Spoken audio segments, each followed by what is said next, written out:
Venezuela. Yankee go home, fuera de Venezuela. I want the culture to feel the knees in.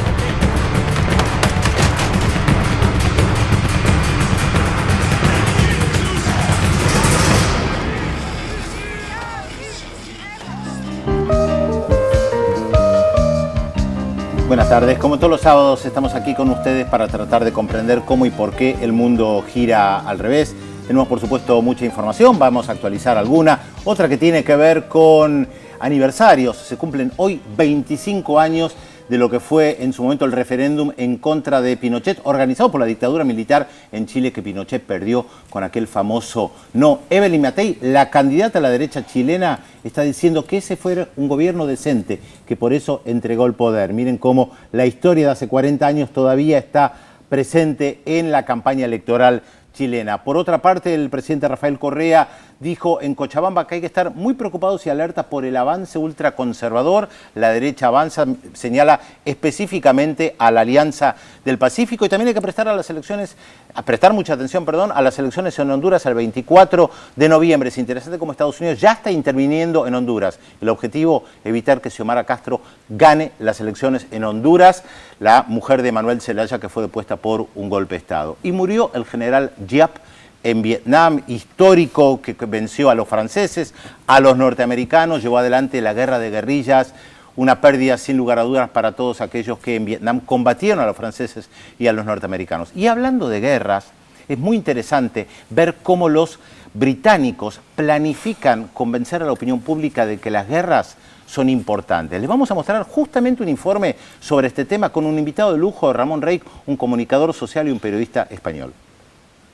Y Pedro hablaba de las intervenciones norteamericanas. Bueno, en la región tenemos experiencia de eso. De hecho, esta semana el gobierno de Venezuela expulsó a 3 diplomáticos norteamericanos después de hacer un seguimiento durante 6 meses. Dice tener pruebas de la intervención de esa embajada en distintos eventos de sabotaje que hubo en Venezuela. Así que vamos a ver un informe sobre eso. Y otro muy interesante sobre Grecia. La cúpula del partido nazi de Grecia fue detenida y acusada por haber matado a un rapero con ideas de izquierda. La xenofobia, este tipo de violencia crece en la misma medida que crece la crisis económica en ese país. Y la noticia que sorprendió al mundo, porque alguien esperaba que un conflicto político interno de Estados Unidos pudiera paralizar la administración pública. Bueno, esto sucedió. Sucedió porque el presupuesto que presentó el gobierno de Barack Obama al Congreso no es aprobado por los bloques de la oposición. Los republicanos están trabando esta situación y por lo tanto el gobierno de Obama dijo, bueno, no puedo seguir adelante con esto, empiezo a paralizar actividades. Esto es lo que está sucediendo en Estados Unidos, situación que se está prolongando y se puede hacer más grave la semana próxima, cuando el 17 de octubre haya que definir qué pasa con el tope de endeudamiento que tiene el gobierno para poder atender sus necesidades de servicios públicos. Inclusive se está hablando ya de que si no hay una aprobación, el gobierno se podría declarar en default, en cesación de pago. Ya nos metemos en el tema, ¿no? Lo que se andan diciendo, por lo menos escuché que lo dijo el presidente Barack Obama, es que todo el mundo está en peligro si el 17 de octubre no se levanta el techo de la deuda. ¿Están así? Por lo menos todo el mundo está en conmoción, digamos, por esta situación. Porque nosotros estamos en ese todo el mundo. Sí, obviamente, es decir, hay una traslación del efecto, del impacto, obviamente, primero que nada, a todo lo que significa el área dólar del mundo, pero inmediatamente después hay que mirar qué pasa con aquellos sectores que pueden tener una moneda propia, como por ejemplo Europa, pero que tienen una muy estrecha relación económica y financiera con Estados Unidos. En realidad, Telma, hacer pronósticos sobre esto es bastante difícil porque es imprevisible lo que puede suceder con esto, sobre todo por el impacto que puede tener, más que sobre la economía real, sobre las expectativas que genera, las expectativas negativas, me refiero obviamente, que genera una situación como esta y obviamente por lo inédito que tiene una situación que de repente entre en colapso la principal economía y el principal gobierno del mundo en cuanto a sus posibilidades de gasto y operaciones. De todas maneras, sí. Raúl, hay cosas concretas que sí afectan a la economía. De hecho, todos los parques públicos cerrados, todos los museos públicos cerrados, eso impide que el flujo del turismo crezca. O sea, los turistas están con serios problemas. Estados Unidos también es un país que recibe muchísimo turismo, ciudades como Washington, como Nueva York, se ven afectadas por esto. Y además está el temor de los empleados que han mandado a sus casas, que no saben si van a recibir la paga por los días que no trabajan. O sea, que esto tiene un efecto bien concreto sobre esta gente. Respecto de eso, hubo algunas declaraciones bastante demagógicas de algunos diputados que decían, bueno, yo voy a donar mi sueldo porque ya que la gente no recibe el sueldo, entonces yo voy a donar estos días la parte de mi sueldo. En realidad yo creo que los diputados y los senadores están teniendo, en este momento están siendo juzgados por sus ciudadanos, ¿no? Porque la verdad es que lo que parece que detrás de esto es una pugna política, a ver quién le dobla el brazo a quién. Es lo que por lo menos se veía en algunos informes, inclusive los que elaboró el propio equipo de la televisión pública que estuvo allí, que es la opinión en la calle, es decir, muchos que dicen lo que estamos juzgando es cuál es la actitud en el Congreso que están haciendo nuestros representantes en este tipo de cosas y poniendo en crisis al resto del país. 3 de cada 4 norteamericanos está queriendo que arreglen entre los partidos para terminar con esta historia. En un país que seguía mucho por las encuestas, siempre hay que recordarlo, aunque las encuestas representan a 700 personas, que no es nadie, de todas maneras es un país pendiente de las encuestas. Tal cual. Repasemos un poquito el origen de este problema, porque, digamos, para no darlo por obvio, los republicanos están trabando el presupuesto demócrata, pero en el medio lo que está jugando es un sector de los republicanos, el ala más dura del republicano, el llamado Tea Party, que se oponen abiertamente a la política en materia de salud del gobierno Obama y un proyecto específico, un plan específico que se votó en el año 2010, que es una forma de ayuda a los sectores más vulnerables de la sociedad, pero que, repito, se votó en el 2010, pero que se empezaría a aplicar ahora, se debería empezar a aplicar ahora con los recursos que se destinen a eso. Por eso el Tea Party traba el presupuesto y dice, no, hasta que no retiren este proyecto, este plan en el cual no estamos de acuerdo, con el viejo argumento, discurso de por qué los que tenemos dinero tenemos que pagarle la salud a los vagos, que no hicieron nada para tener sus ahorros y pagarse un seguro de salud como hace la gente normal, entre comillas lo de normal, y con ese argumento este sector de ultraderecha, podríamos decir, por lo menos en términos económicos, está trabando el presupuesto. Ahí nace todo el conflicto, ¿no? Claro. Si te parece, podemos escuchar algunos audios. So this is not about spending, and this is not about fiscal responsibility. This whole thing is about one thing: the Republican obsession with dismantling the Affordable Care Act and denying affordable health insurance to millions of Americans. That's all this has become about. That seems to be the only thing that unites the Republican Party these days. And, you know, the United States is the center of the world economy, so if we screw up, everybody gets screwed up. The whole world will have problems. Which is why generally nobody's ever thought to actually threaten not to pay our bills. It would be the height of irresponsibility. Morning, everyone. You know, when we have a crisis like we're in the middle of this week, the American people expect their leaders to sit down and try to resolve their differences. I was at the White House the other night and listened to the president some 20 times explain to me why he wasn't going to negotiate. Sat there and listened to the majority leader in the United States Senate describe to me that he's not going to talk until we surrender. And then this morning, I get the Wall Street Journal out, and it says, well, we don't care how long this lasts because we're winning. Now, this isn't some damn game. The American people don't want their government shut down, and neither do I.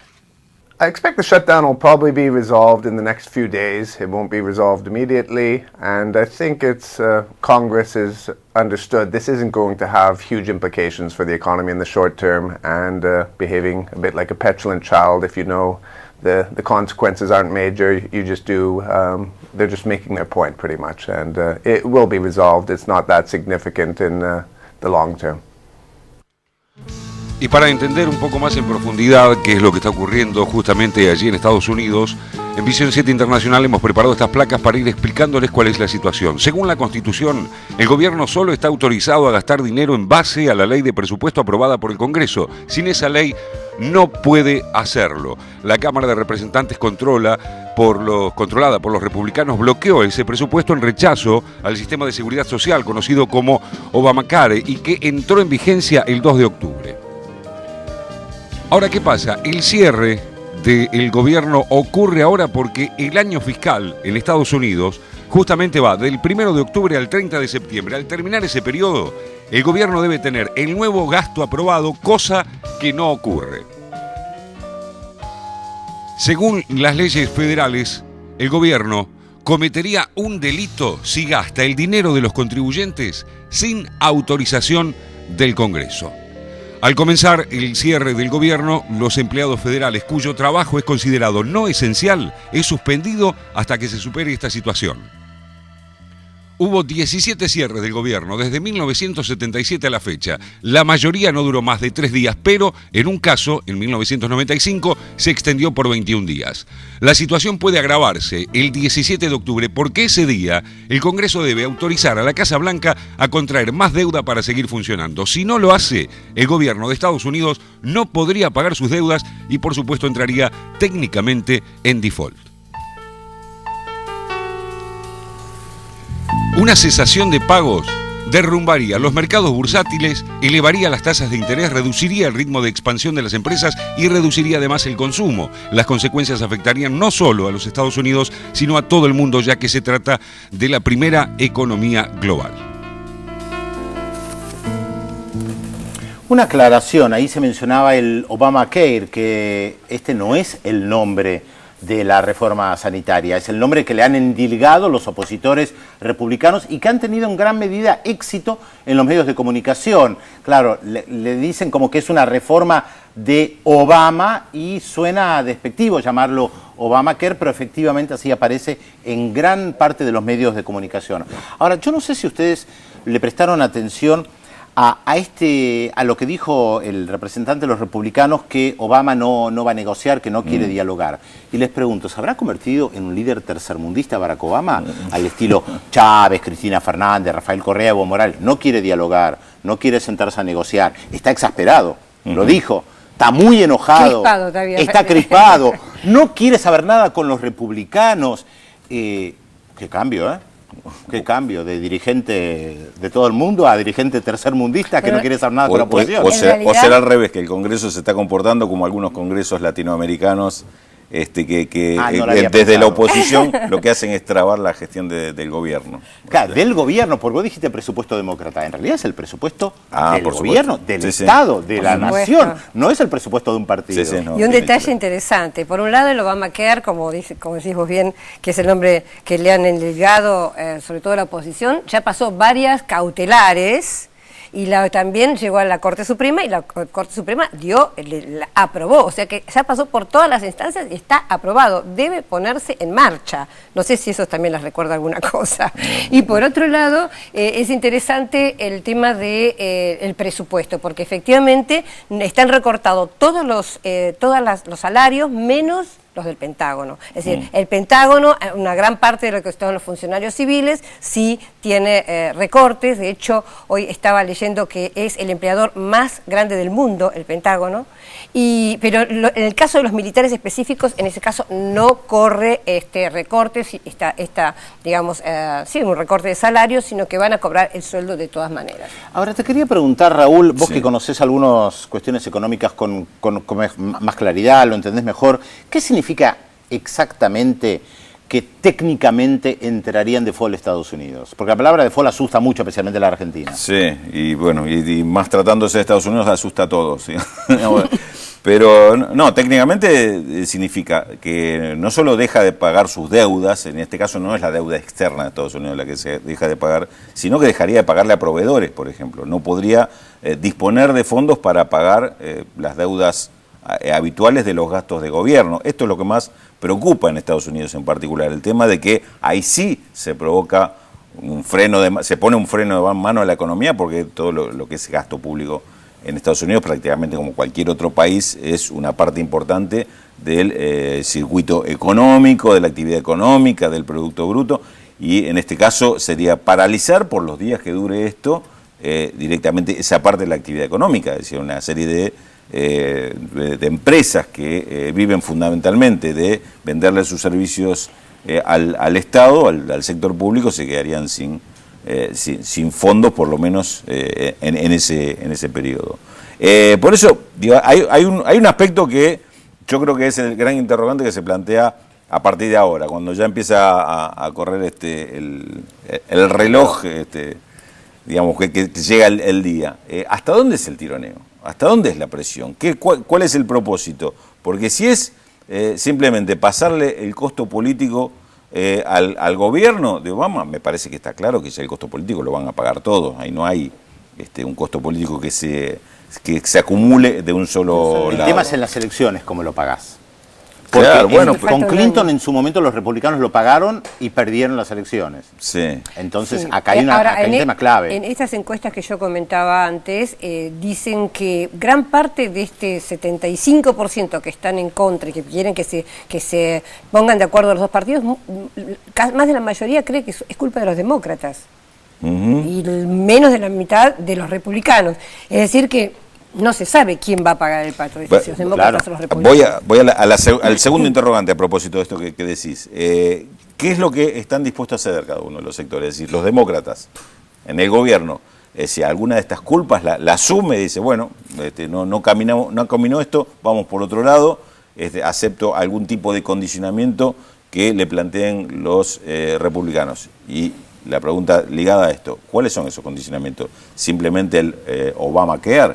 O sea, pero él no puede, el presidente de los Estados Unidos no puede postergar la implementación de la reforma sanitaria como le plantean los republicanos. Sería bajarse de una de las banderas más importantes. La única prácticamente. Y que además fue aprobada. Que mantuvo, porque lo demás bueno, no cerró Guantánamo, no hizo nada más que es eso. una de las cartas sobre la mesa.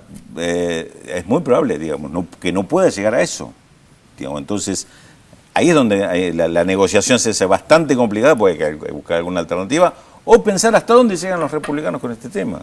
A provocar este nivel de crisis que puede provocar ahora sí realmente a partir de la cesación de pago. Yo creo que ahí empieza la crisis en serio con respecto al impacto económico que tiene, más que esto que está sucediendo en estos días, porque lo veíamos recién en las placas. Hay una serie de efectos, de impactos inmediatos que tienen que ver con movimientos bursátiles, con tasa de interés y demás, que eso sí tiene un impacto sobre el resto de la economía, no solo de Estados Unidos, sino del mundo. Yo tengo una pregunta. China está preocupado, siendo que es el que tiene el mayor poseedor de bonos del Tesoro norteamericano. ¿Puede afectarle? Particularmente, creo que no, porque en ese caso la tenencia de bonos de China es, digamos, una situación de largo plazo. Digamos, China no está negociando con esos bonos todos los días en el mercado, que ahí sí tendría un impacto inmediato en cuanto a sus activos financieros, pero no lo tiene como activo financiero, lo tiene como reserva. Es decir, que uno supone que esto durará algún tiempo, que será corto o más largo, y tiene un impacto inmediato en ese tiempo, y después hay una recuperación. Entonces, China me parece que está mirando del otro lado del río, no tanto si el puente se quiebra o no, están del otro lado del río. Por eso me parece que a China, en ese aspecto por lo menos, no debe estar preocupándole demasiado esta situación. Sí, por ahí hay otras cuestiones que tienen que ver con todo lo que tiene que ver con los flujos económicos y la actividad y el comercio internacional, como puede llegar a afectar esto, ¿no? Bueno, muy bien. Hablando de China o de Asia, una de las primeras consecuencias es que el presidente Obama ha cancelado su viaje a Asia, un viaje muy importante justamente por esta crisis. Que también cuesta mucha plata, porque organizar uno de esos viajes cuesta mucho dinero prepararlo, y ahora es dinero perdido. Sí. Además del dinero es la situación del presidente nada menos que Estados ni Unidos, que hablar, tener que renunciar ni a un viaje.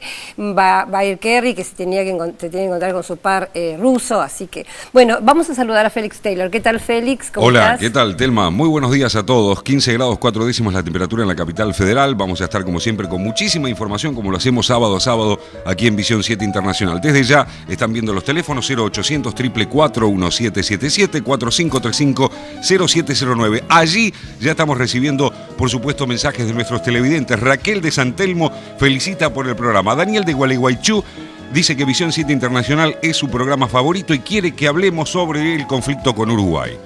Dora de Floresta, para Pedro, dice. En agosto cumplió 92 años, Dora. Pedro, dice que nunca entendió la política internacional desde que lo escucha usted. No, mentira. Dice que nunca entendió la política internacional y que a partir de que te escucha, Pedro, puede, que la explicás también, dice, puede comprender qué es lo que pasa y por qué el mundo gira al revés. Dora, por supuesto. Qué grande, Dora. Bueno, un fenómeno. Tenemos, como le decíamos siempre, como siempre hacemos aquí habitualmente los sábados, la incógnita del día. Un personaje que nosotros queremos que ustedes nos digan de quién se trata. Les vamos a ir dando datos, algunas pistas y se comunican con nosotros. Este señor que están viendo allí nació en 1936 en el seno de una familia burguesa ligada al negocio de las artes y espectáculos y a la diplomacia. Luego de su escuela primaria tuvo algunos problemas con la continuidad de la secundaria en un país en plena etapa comunista. ¿Quién es nuestro personaje de hoy? Allí está la fotografía: 0800 444 1777 y 45350709. Recuerden que también tenemos la red social Facebook, Yo Veo Visión 7 Internacional, y allí pueden comunicarse con nosotros. Pero claro, tenemos muchísima más información. Antes de ir a la pausa, le adelantamos algunos de los temas que vamos a desarrollar en los próximos bloques. ¿Cómo vender una guerra? Las estrategias de las grandes potencias por imponer un producto más. El conflicto bélico con técnicas de mercado, manipulación y ocultamiento. Además, Venezuela en crisis. El presidente Nicolás Maduro afronta su peor momento en medio de ataques y conspiraciones que tiene como único fin desgastar a su gobierno. Luego de la pausa, todo esto y mucho más aquí en Visión 7 Internacional.